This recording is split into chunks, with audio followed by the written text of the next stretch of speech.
بسم اللہ الرحمن الرحیم والصلاة والسلام علی رسول اللہ وعلی آلہ وصحابتہ ومن تبعہم بإحسان إلی یوم الدین وبعد اما بعد فاعوذ باللہ من الشیطان الرجیم بسم اللہ الرحمن الرحیم وما كان لنفس ان تموت الا بإذن اللہ کتابا مؤجلا وقال تعالی وَلَن يُؤَخِّرَ اللَّهُ نَفْسًا إِذَا جَاءَ أَجَلُهَا وَاللَّهُ خَبِيرٌ بِمَا تَعْمَلُونَ صدق اللہ العظیم وقال النبی صلی اللہ تعالی علیہ وآلہ وسلم إِنَّ لِلَّهِ مَا أَعْطَى وَلَهُ مَا أَخَذَ وَكُلُّ شَيْءٍ عِندَهُ بِأَجَلٍ مُّسَمًّى۔ معزز بھائیو، اللہ رب العزت کا اس دنیا پر بہت بڑا انعام یہ ہوتا ہے کہ وہ کتاب و سنت کی فہم و تفہیم کے لیے نبیوں کے علوم کی وراثت کی شکل میں جو اس دنیا کو عنایت کیے گئے ہیں انہی کی تقسیم کے لیے استخلاف فی الارض کے فریضے کی انجام دہی کو سمجھانے کے لیے، انسانیت کو فروغ دینے کے لیے، بالخصوص احادیث طیبہ مبارکہ پر چڑھے ہوئے گرد و غبار کو منقح مصفہ کر کے امت کے سامنے مزاج نبوت، منشأ نبوی، مقاصد شریعت، تنقیح مناط، مدار حکم اور حکم شرعیہ اور احکام شرعیہ کو پہنچانے کے لیے کچھ شخصیتوں کو بطور موہبت کے اللہ رب العزت دنیا کو عنایت فرماتے ہیں۔ یہ اللہ کا بہت بڑا انعام اور اس کا احسان اور فضل و کرم ہوتا ہے، جس کی بنیاد پر زمین میں ایک اصلاحی نظام قائم ہوتا ہے، زمین فساد سے بچتی ہے، اور نبی علیہ الصلاۃ والسلام کی شریعت پر فرق ضالہ مضلہ کی طرف سے جو گرد و غبار چڑھانے کی سعی ناکام ہوتی ہے، اس کو ایسی شخصیتیں زبردست اعتبار سے اللہ رب العزت کے دین کے دفاع کے لیے، حضور کی شریعت کے دفاع کے لیے اپنی پوری عمر کو صرف اور قربان کر دیتی ہیں۔ انہی شخصیتوں میں سے ایک بطور موہوب شخصیت کے، بطور ملہم شخصیت کے، اس زمانے کے حجت الاسلام، الحجت البالغہ، متکلم اسلام، مناظر اسلام، محدث عظیم، علوم نانوتوی کے سچے پکے امین، دلائل و احکام شریعت کے اپنے نرالے انداز میں دنیا کے سامنے پیش کرنے والے، کروڑوں تلامذہ اجلہ، بلکہ ایک لفظ کہہ دوں آج کے دن، تلامذہ منتخب من اللہ جو دارالعلوم کی طرف بھیجے جاتے ہیں، ان کی علمی و عملی تشنگی کو بجھانے والے، ہم سب کے بڑے مربی کبیر، ہمارے بڑوں کے بڑے، ہمارے بڑوں کے منظور نظر، بلکہ بہت سو کی سند، حضرت مفتی سعید احمد صاحب پالنپوری نور اللہ مرقدہ، آج صبح غریب الوطن ہو کر ماہ مبارک میں صبح کی نسیم صبح کے جھونکے چلنے کے وقت میں اللہ کے حضور پہنچے۔ انا للہ و انا الیہ راجعون۔ حضرت مفتی صاحب کی شخصیت دنیا کے لیے کسی بھی اعتبار سے محتاج تعارف نہیں ہے۔ تعرف الشجرۃ بثمرها، حضرت کے اسمار، حضرت کے پھل اور پھول دنیا کے خطے خطے اور کونے کونے میں پھیلے ہوئے ہیں۔ اللہ تعالیٰ نے حضرت کو بچپن ہی سے سعادت مند اور پھر اس سعادت مندی کی نسبت احمد کی طرف کر دی گئی تھی، جو حضرت نے خود ہی سہارنپور کی زمانہ طالب علمی میں اختیار فرمائی تھی۔ اسی زمانے سے حضرت باشرف باسعادت تھے۔ حضرت مفتی مظفر صاحب رحمۃ اللہ علیہ کی نظر عنایت نے حضرت کو اور زیادہ پروان چڑھایا۔ حضرت علامہ ابراہیم بلیاوی، حضرت قاری طیب صاحب رحمۃ اللہ علیہ کی نظر خصوصی ان پر پڑی، اور جس کے نتیجے میں وہ روز افزوں علمی، عملی، معنوی درجات میں ترقی کرتے چلے گئے۔ میں نے اپنے اساتذہ سے سنا ہے کہ جب مفتی سعید صاحب دارالعلوم دیوبند سے فارغ ہوئے، اسی وقت سے علامہ ابراہیم بلیاوی، جو خود ایک مقتدر شخصیت کے مالک تھے، ان کی نظر انتخاب دارالعلوم کے مسند تدریس کے لیے مفتی سعید صاحب پر پڑی۔ تکوینی نظام کے تحت انہوں نے کچھ سال کے لیے صوبہ گجرات کی مائع ناز قدیم ترین درسگاہ دارالعلوم اشرفیہ میں علوم، فنون، معقولات و منقولات کی تدریس انجام دی۔ کامیاب طریقے سے وہ بڑھتے چلے گئے، اور پھر بالآخر حضرت قاری طیب صاحب رحمۃ اللہ علیہ جیسی شخصیت نے انہیں دارالعلوم اشرفیہ سے، دارالعلوم جو ان کی مادر علمی تھی، اس کی طرف مدعو فرمایا، اور حضرت نے وہاں 35 سال تک ترمذی شریف اور آخری تقریباً 12-13 سال سے بخاری شریف کا درس دیا۔ دارالعلوم میں حضرت قاری طیب صاحب رحمۃ اللہ علیہ کے بعد حجت اللہ البالغہ کی طرف کما حقہ توجہ دینے والی شخصیت حضرت مفتی سعید صاحب رحمۃ اللہ علیہ کی تھی۔ حضرت نانوتوی کے علوم کو براہ راست سمجھنا ہر کس و ناکس کے بس کی بات نہیں ہے۔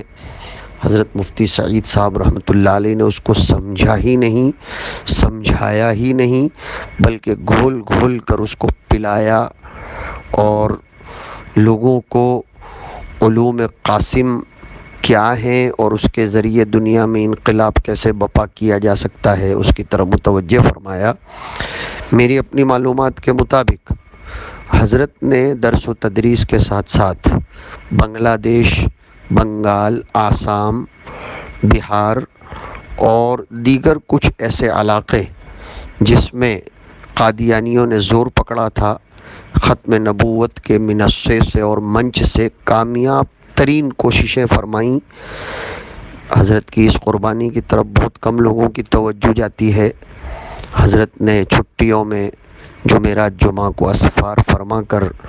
اس فتنے کا اچھا خاصا قمع کیا،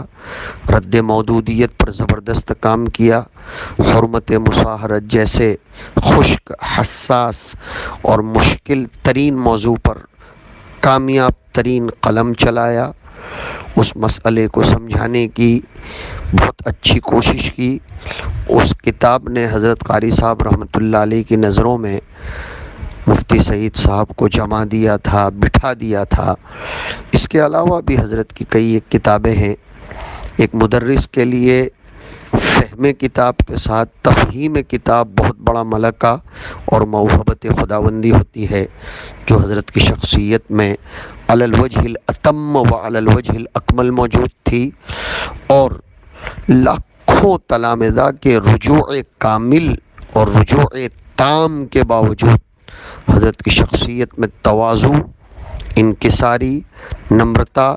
کوٹ کوٹ کر بھرا ہوا تھا۔ انہوں نے اپنے آپ کو ممتاز کرنے کی کبھی بھی کوشش نہیں فرمائی، کسی کو گرانے کی کوشش نہیں فرمائی، لیکن اپنی درس و تدریس، اپنی لیاقت، من جانب اللہ ودیعت کردہ استعداد، اپنے اعمال صالحہ اور اپنی لیاقت اور اپنے فضل و کمال سے دنیا کو اپنا لوہا تسلیم کرنے پر مجبور کیا، یہ ایک کامیاب شخص کی علامت ہوتی ہے۔ سنتوں کی پیروی بھی حضرت میں کوٹ کوٹ کر بھری ہوئی تھی، اور دنیا سے استغنا میں نے خود دیکھا ہے۔ لندن اور کینیڈا میں کئی دفعہ دیکھنے کا یہ اتفاق ہوا کہ بڑے بڑے مالداروں کے سامنے بھی حق بات کہنے میں حضرت نے کبھی دریغ نہیں فرمایا، ڈٹ کر اپنے موقف کا اظہار فرماتے تھے۔ اور ایک جملہ اور کہوں گا کہ روایات دیوبند کے وہ محافظ بلکہ ضامن تھے، اسلاف کی روایات میں سرے منہ انحراف یا مصالحت کو کسی بھی صورت میں پسند نہیں فرماتے تھے، اور اتنے دور ہونے کے باوجود اپنے وطن کے دینی حالات سے کبھی بے خبر نہیں رہے، بلکہ احیاء کتاب و سنت کے لیے اپنے وطن میں تجوید اور تصحیح قرآن کے لیے بھی بڑے فکر مند رہتے تھے، جس کے نتیجے میں حضرت نے وہاں بہترین قسم کے ادارے کی بنیاد ڈلوائی، اور ہمارے حضرت رئیس الجامعہ مولانا غلام محمد صاحب وستانوی دامت برکاتہم کو بلا کر جامعہ کے نہج پر مکاتب کے قائم کرنے کی وہاں لوگوں کو تلقین و تعلیم فرمائی۔ جامعہ میں بھی بار بار حضرت دامت برکاتہم کے دعوت پر تشریف لانے کے لیے جب کہا گیا تو حضرت سالانہ جلسے میں تشریف لائے۔ اس بندے کو تو یہ شرف حاصل ہے کہ دارالعلوم فلاح دارین میں حضرت مفتی صاحب ہی کے ہاتھوں دستار فضیلت اور شہادت الفضیلت میسر ہوئی تھی 1991 میں 21 فروری کو ہمارے سالانہ جلسے میں حضرت مولانا عبداللہ صاحب کاپودروی اور مولانا ذوالفقار صاحب اور دیگر عمائدین فلاح دارین علیہم الرحمہ اور جو زندہ ہیں دامت برکاتہم العالیہ کے مشورے سے حضرت کو مدعو فرمایا گیا تھا، اور حضرت کے علوم سے تحریری شکل میں بھی استفادے کے مواقع میسر آتے رہے۔ حضرت نے خشک علوم پر، ضروری علوم پر کامیاب قلم چلایا، لوگوں کو سیراب کیا، قانع کیا۔ ایک صاحب قلم کے لیے یہ کامیابی کی بات ہوتی ہے کہ اس کا قلم تشنا کو سیراب کر جائے اور اس کے دل کو اور اس کی ضرورت کو مطمئن کر جائے۔ یہ حضرت میں بہت زیادہ مکمل طور پر موجود تھا۔ بہت بڑی خوبی یہ تھی کہ وہ لا یخافون فی اللہ لومۃ لائم کے مصداق تھے۔ دیگر بہت ساری خوبیاں حضرت پر واٹس ایپ وغیرہ کے مضامین میں گردش کر رہی ہیں۔ میں ایک ادنا طالب علم اور خادم حدیث ہونے کے ناطے حضرت کے متوسلین، مسترشدین، ان کے نسبی اور نسبی اولاد کی خدمت میں کلمات تعزیت پیش کرتا ہوں، دعا کرتا ہوں اللہ تعالی حضرت کے درجات کو بلند فرمائے، اور ہماری سب کی مادر علمی کی بھی مادر، ہم ہندوستان بلکہ ایشیا بلکہ اب تو کہیے کہ یورپ وغیرہ کے مدارس کا بھی جو مرکز ہے دارالعلوم دیوبند ام المدارس، اس کو اللہ تعالیٰ نعم البدل نصیب فرمائے۔ اور حضرت نے جس طریقے سے اپنے اسلاف کے روایات کی محافظت میں اپنی عمر کھپا دی، سادگی کے ساتھ، تواضع کے ساتھ، اللہ تعالیٰ ہم سب کو بھی اس کا پیکر بنائے، ہمارے ان مرحومین کے نقش قدم پر چلائے، اور ہم سب کے دلوں کو اللہ تعالیٰ پاک فرمائے، کینہ کدورت سے اللہ اس کو مطہر بنائے، اور ہمیں اوروں کے لیے مطہر بنانے کا شرف بھی ہمیں عنایت فرمائے۔ میں دارالعلوم دیوبند کے جتنے بھی فضلاء ہیں ان سب کی خدمت میں بہت زیادہ دل کی گہرائیوں سے کلمات تعزیت پیش کرتا ہوں، اور دعا کرتا ہوں کہ اللہ تعالی حضرت کے علوم کا ہم سب کو محافظ ناقل بنائے، اور ہم سب کو اپنے اسلاف کے روایات پر چلنے والا بنائے، انحراف فکری اور ارتداد ذہنی سے ہم سب کی پوری پوری حفاظت فرمائے، اور دیگر جو اکابرین امت اس دوران اس دنیا سے تشریف لے گئے اللہ تعالیٰ ان کی بھی مغفرت فرمائے۔ حضرت غریب الوطن ہو کر انتقال فرمائے۔ ابن ماجہ شریف کی روایت کے بموجب ایسے شخص کو شہادت کی سعادت میسر ہوتی ہے۔ اللہ تعالی حضرت کو شہادت نصیب فرمائے اور ان کے درجات کو بے انتہا بلند فرمائے۔ یہ چند باتیں مختلف زاویوں سے میرے ذہن میں تھیں جن کو میں نے کہنا اپنے خود کے حق میں باعث سعادت سمجھا۔ وصلی اللہ علی النبی الکریم، والسلام علیکم ورحمۃ اللہ وبرکاتہ۔